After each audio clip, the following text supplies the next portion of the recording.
the first speaker is going to be Sven Sellmer, who is Associate Professor at the Institute for Oriental Studies at Adam Mickiewicz University. And Sven teaches Sanskrit and works on literature, philosophy, culture, history of ancient India. He will tell us or introduce us into two aspects of the abyss in Sanskrit literature. I'm not going to tell you what aspects these are. Sven, it's yours. Thank you very much indeed. I hope I'm audible, well, for you, of course, but also for the persons being with us online. So first of all, thank you very much indeed, Marco, for the invitation. I'm really glad to be here and to give you a glimpse into the abyss of ancient Indian culture.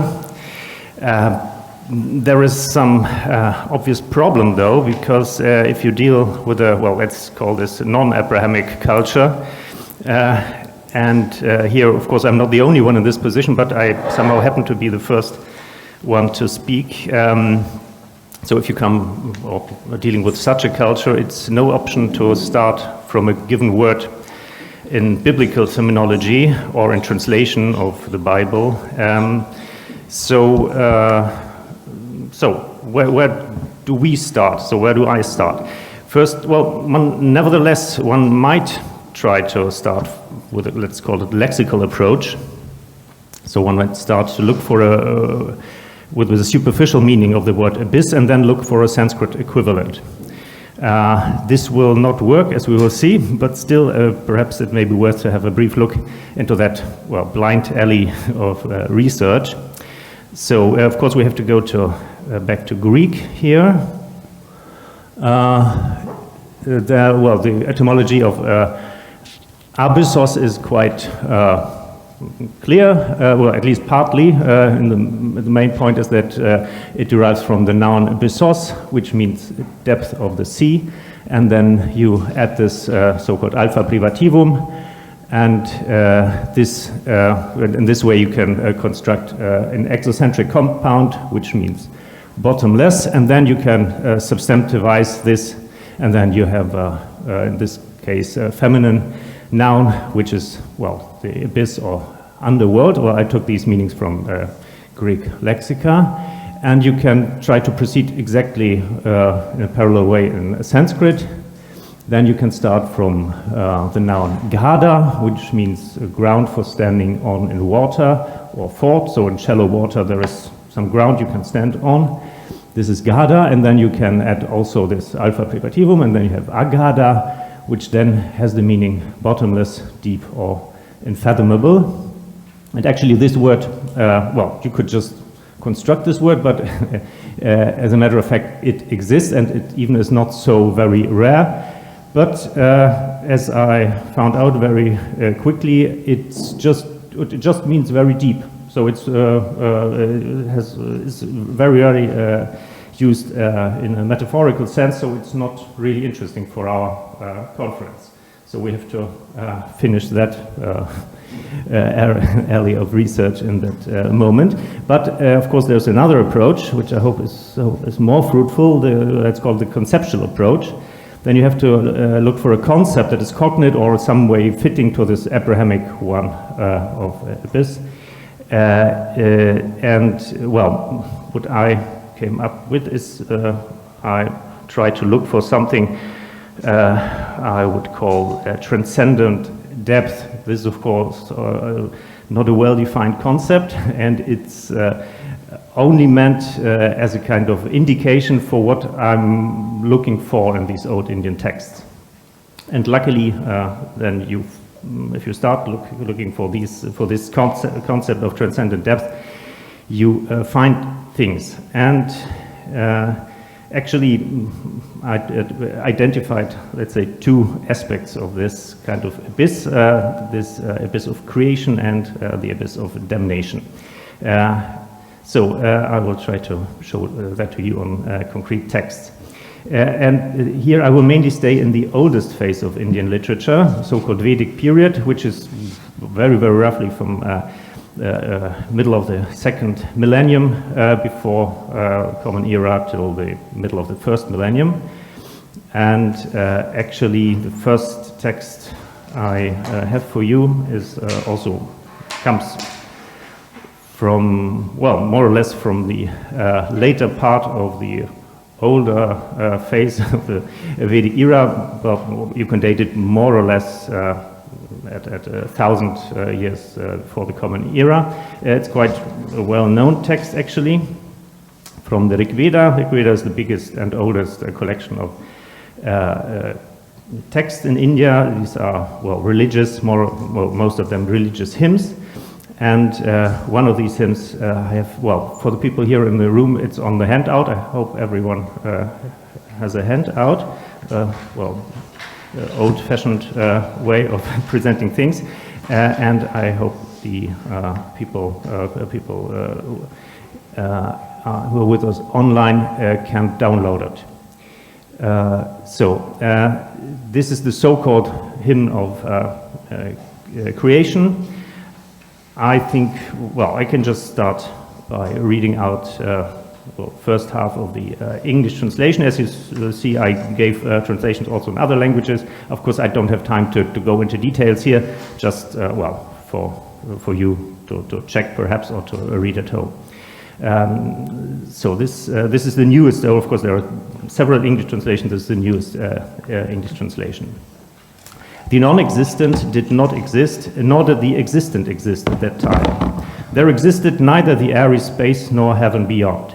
What moved back and forth? From where and in whose protection? Did water exist, a deep depth? Death did not exist, nor deathlessness then. There existed no sign of night nor of day. That one breathed without wind by its independent will. There existed nothing else beyond that. Darkness existed, hidden by darkness in the beginning. All this was a signless ocean.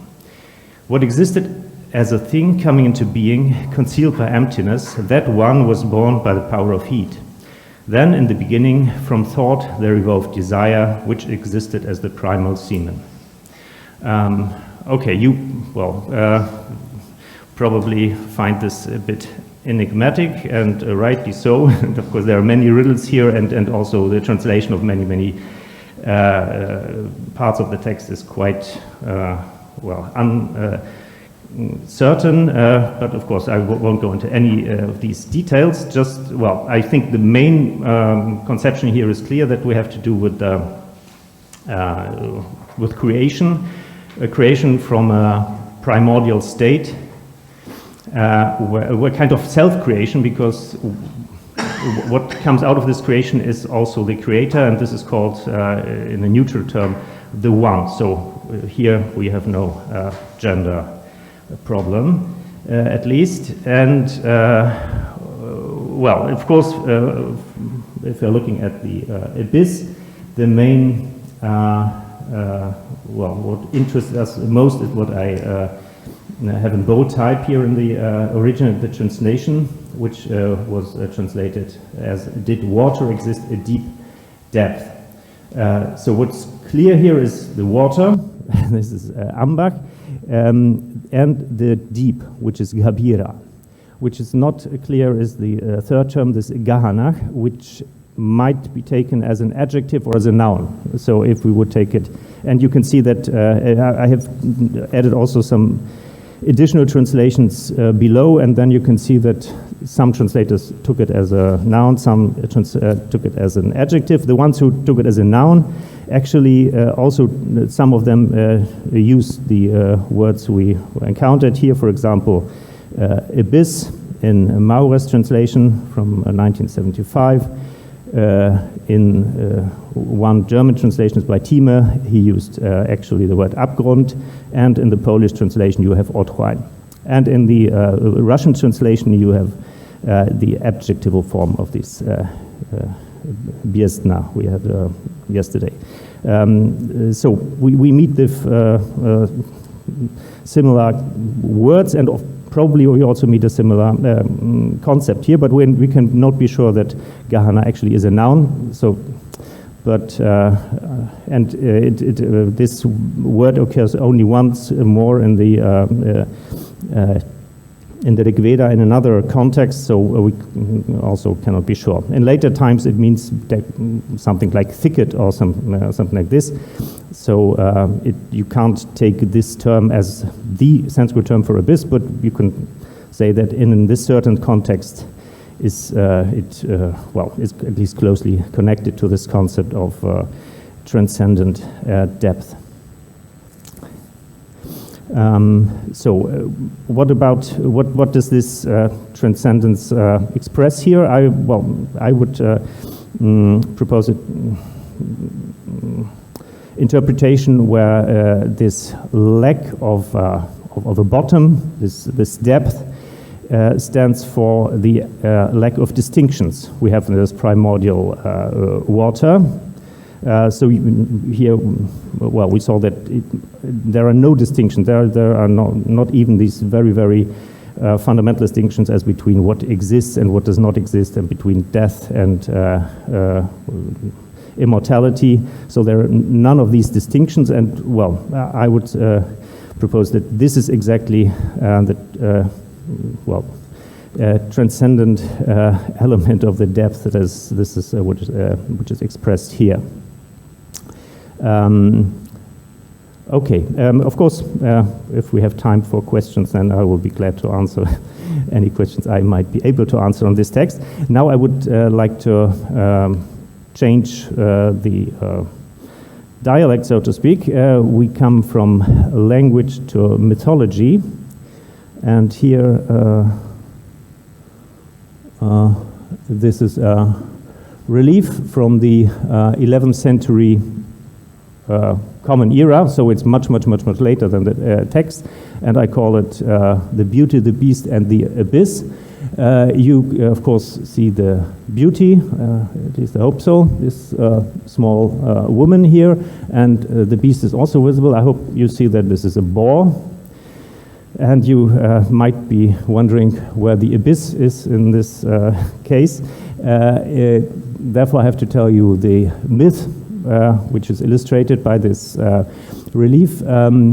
It's a very old myth, but it can be found also in Vedic literature, but only in very small allusions. But later, it becomes very important and prominent. It's about the primordial waters being there at the beginning, and the earth is also there, but the earth is hidden in the waters. And the earth in Sanskrit is feminine, so it's a goddess. So the earth is very small, and it's somewhere hidden down in these primordial waters, and it has to be brought out in order for creation to happen, and this has to be done by some,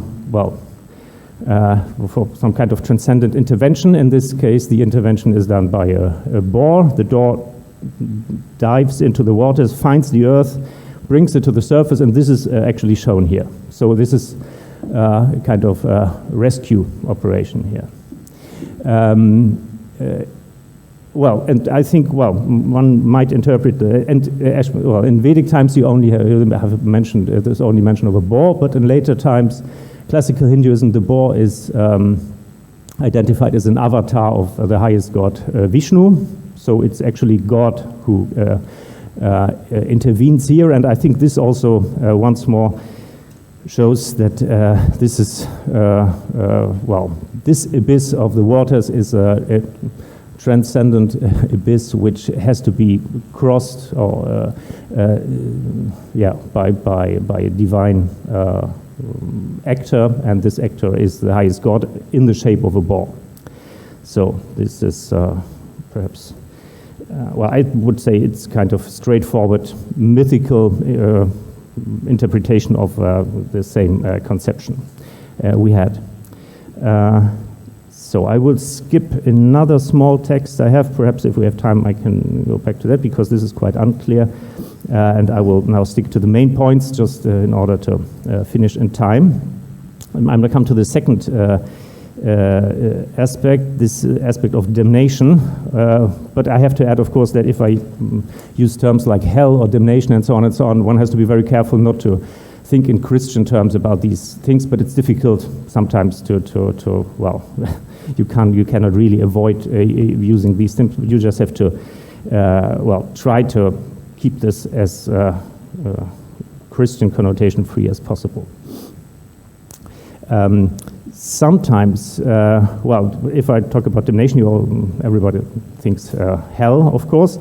But sometimes you can read that there is no notion of hell in Vedic times, and that depends on the definition. I would say there are no elaborate conceptions of hells as in later Indian literature, but there are some interesting mentions, I think, of abyss-like places, let's say, also in the Rig Veda, and I just now stuck to this oldest phase of literature, and I can just read to you the first three small verses I have here. Indra and Soma, so these are two Vedic gods. Indra and Soma spear the evildoers within their hole out into darkness that offers nothing to hold on to, so that no one at all will come up from there again. Let this power of yours, full of battle fury, be for vanquishing. First quotation. Second one. She who goes forth by night like a nightjar, concealing her own body by deceit, she should fall down into holes without end. Let the pressing stones smash the demons with their tramplings. And the third, that's only half verse. My enemies who are my kinsmen have gone unto unlighted space. Let them go to lowest darkness. So we have mentions of a kind of place here, which is very, very unclear. But I would make a distinction to the conception of hell that we find later. Hell as in Indian literature also, hell as a place of torment, of evil or wicked persons. Because there is no mention of this torment, but what is implied here is, I think, is the complete annihilation of the persons that come to this darkest place. So, in my interpretation, I would interpret this as utter death, complete annihilation. And this place, if we can call it a place, is even, has a kind of, it has a special, it has a certain place which is expressed in the fourth verse, which says, let him be far in the distance along with his life and lineage. Let him be beneath all three earths. Let his glory dry up, O gods, whoever wishes to cheat us by day and whoever by night. So the thing, this location is quite interesting. Beneath all through earth, what does that mean? Well, there are several versions of Vedic cosmology, but in one basic version, the whole world looks like more or less like an egg, where the earth, the plane of the earth is in the middle, and then you have three heavens above, like three tiers or three floors above, and you have three floors below. But these are not the hells. Yeah? So these are netherworlds, but in the netherworlds are not they're not so negative in itself. And these three upper tiers and the three lower tiers, they make up the whole world. And now, if it's said that this place is beneath all three earths, that means basically it does not belong to this world, because this world is made up by these heavens and by these earths. So it's once more, I would propose a kind of transcendent depth we're talking about here. And this can, I think the difference to later hells in Indian literature and belief is quite clear, because later, the word for hell, which is used in classical times, is naraka or naraka, and it appears, the word appears in late Vedic texts, but not in the earliest texts. And it seems to be, these conceptions, very elaborate conceptions of hell, where all kinds of sinners are tormented in special ways for their special misdeeds, and so on and so on. It appears to be connected to Buddhism, actually. But then it spreads into Indian culture generally. It's also in Hinduism. But the thing is that these hells, they look like some kind of prisons or jails. Of course, plus torture. But they are part of this world, because a person who goes to these hells will be tortured for a very long time, but then eventually this person will be born once more. So this is kind of a part of this whole cycle of reincarnation, which is called samsara. But what may be not known to non-Indologists generally is that in the oldest parts of Indian literature, you don't have this concept. So there is no cycle of translation. So this kind of incorporating hells into the life cycle, so to speak, is a later development and cannot be found in Vedic times. So if I talk about this transcendent aspect, I would count these Vedic hells or hell-like places as transcendent, but I would count these later hells not as transcendent places. But this is just my classification. So now I come to very few conclusions. As you saw, I identified two aspects of two concepts, or perhaps rather two aspects of one concept that may be not exhaustive, of course. I just presented to you what I found.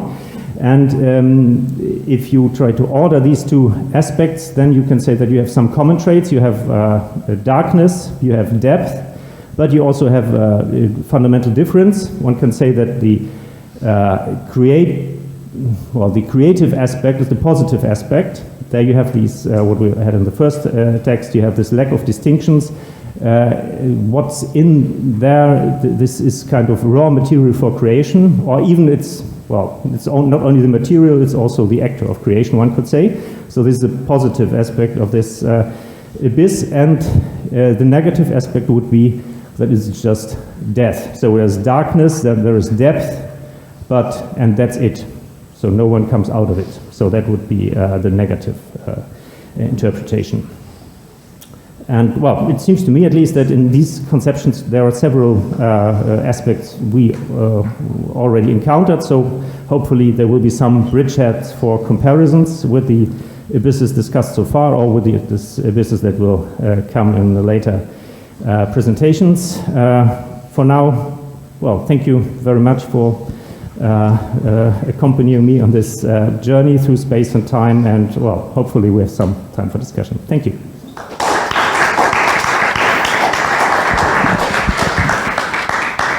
Yeah, thank you, Sven, for this amazing talk. And of course, we have still time for discussion.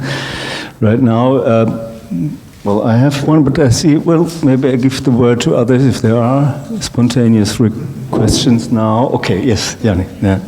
Please.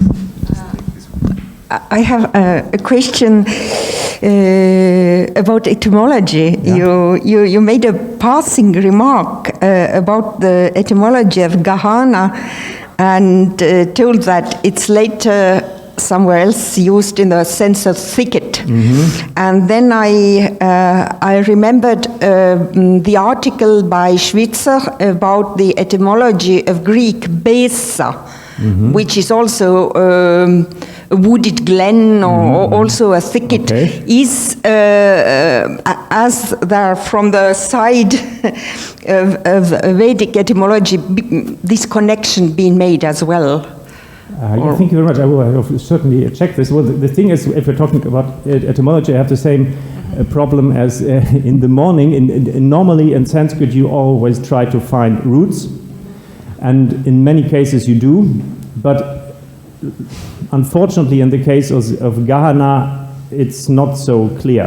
Let's say the main authority on Sanskrit etymology says that this is just unclear, and he does not really believe the theories that try to combine with English. So I can't really say anything about the etymology in the sense of which root it might belong to. But what can be said that actually in later times this meaning of thicket is quite clear. And well, yeah, thank you very much for this connection, but I have to check. And this Pesa has been connected to Abyssos. That's yeah, well, actually, remembered that's another point I wanted to skip, but now I can add it. Okay. Because I was actually, it's a bit puzzling. I did not point to this. If we look at the Greek etymology, I don't want to interfere with your explanations, of course, but the Indian side is quite clear. Yeah? We have this bottom, and then it's bottomless.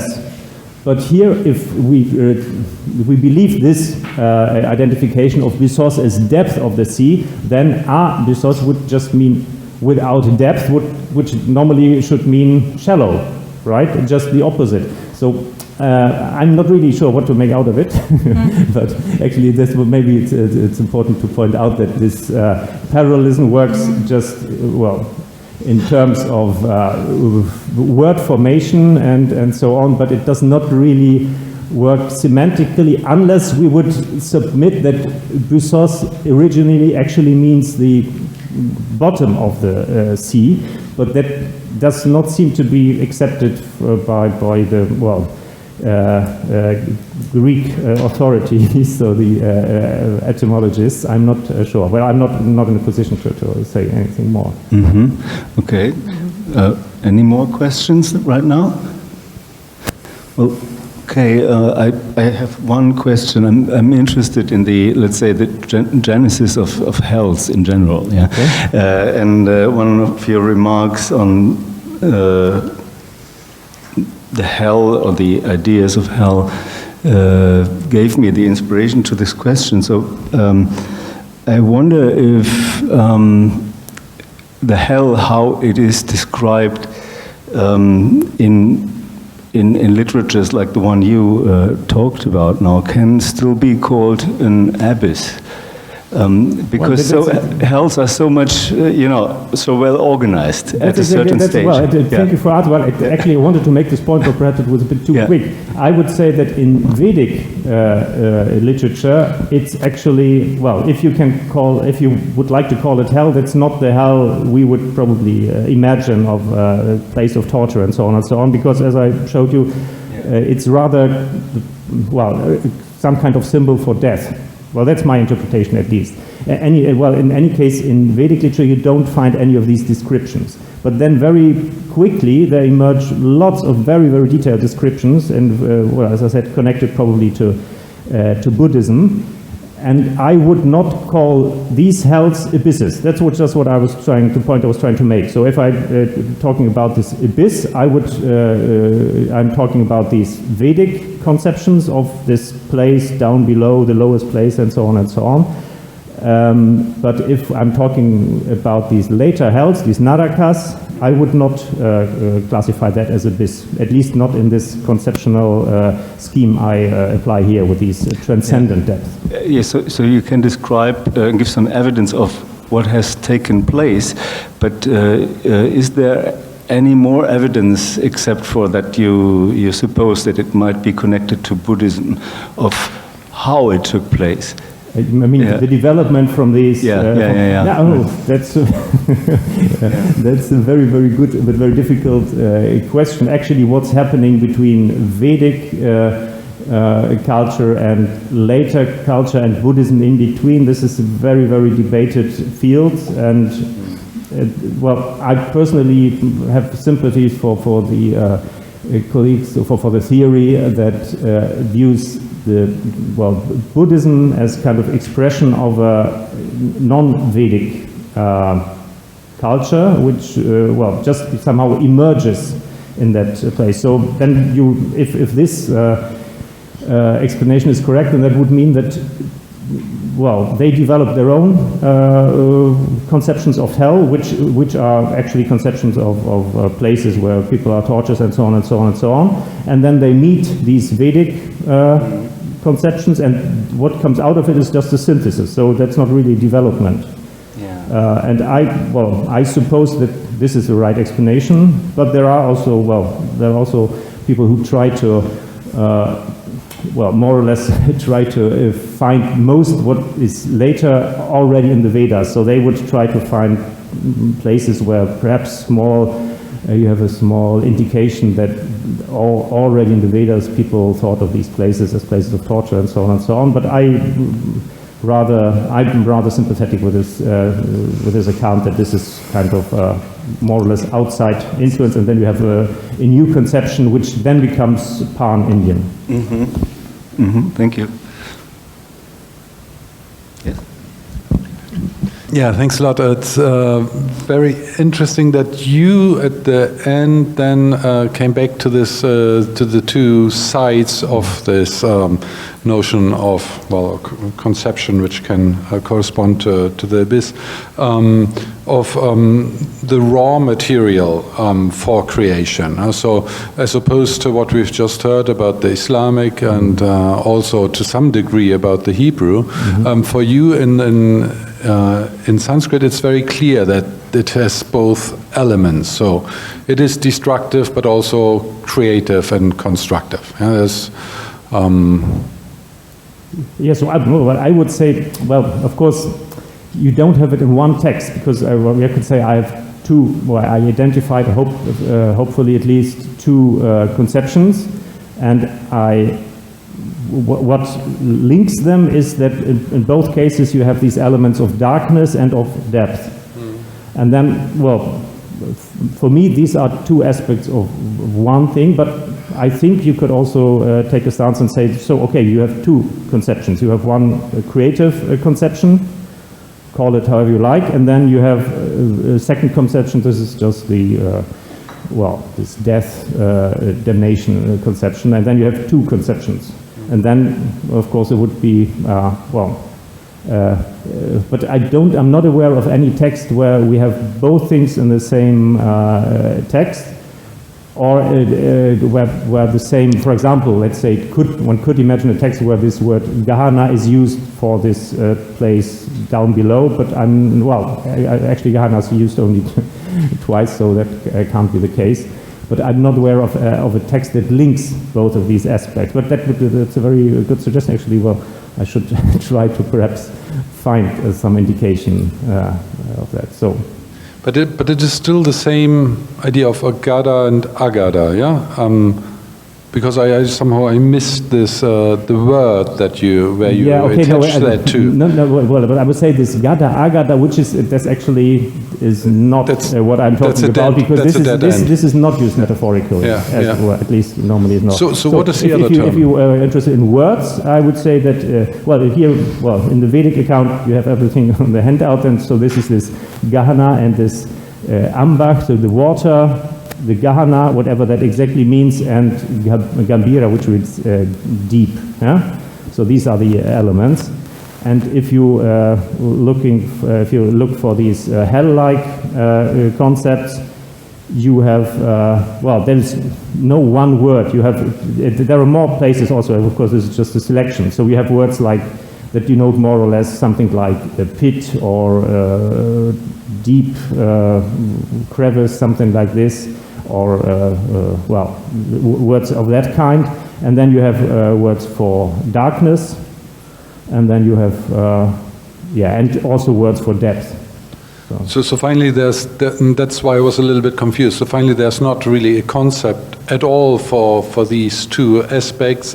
It's just a question of cosmogony and of ideology or ideas about how the world came to be. I'm not exactly sure what you mean. There's no concept. I would say the concept is there, but you don't have one term which somehow fixes the concept. I would say that that's not there, but the concept, I think, is quite clear. Okay. And then you can say, this concept, for example, is connected to water. Yeah? But of course, you can't say water in itself can also be used in very mundane context. So that you can't say that the word for water is used here does not only mean these primordial waters, but here it means these primordial waters. So I would say the concept is there, but you don't have any one word that exactly fixes this concept. So I think therefore it's a conception and not a concept, I think. Okay. Sorry. Okay, but I understand better now. Conception. Okay, thanks. Okay, so thank you, Sven, once more for the discussion. Thank you.